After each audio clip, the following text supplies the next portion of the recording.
kabadde ani yazikusaba tasobola kwogera ekirala.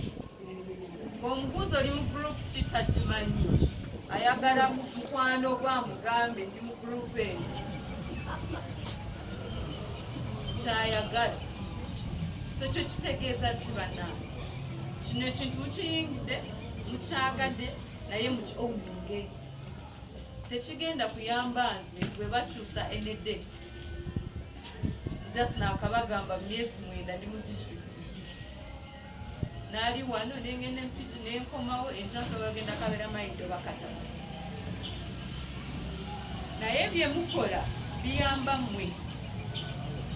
Bw'oba oli wano just kufuna sente n'oteeka mu shop yo, ekigendera oba okivuddeko.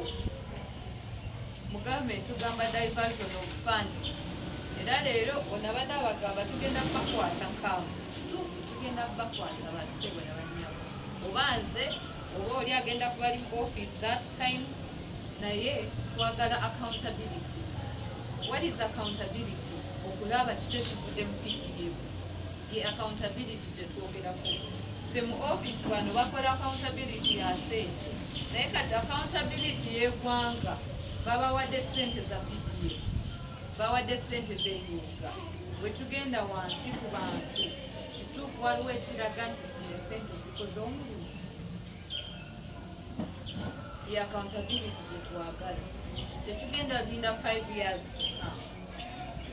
bwe batandika batya okubawa sente, tugenda kunoonya accountability. Tugenda kujja mu fields tulabe mu enterprise yali ya poultry, naye kituufu bakozeeko ki, beeyongeddeko batya, bakulakulanye oba bakyali gye twabasanga. Bwe tusanga nti mukyali gye twabasanga, kiba kitegeeza mwe mwadaivatinga sente za gavumenti.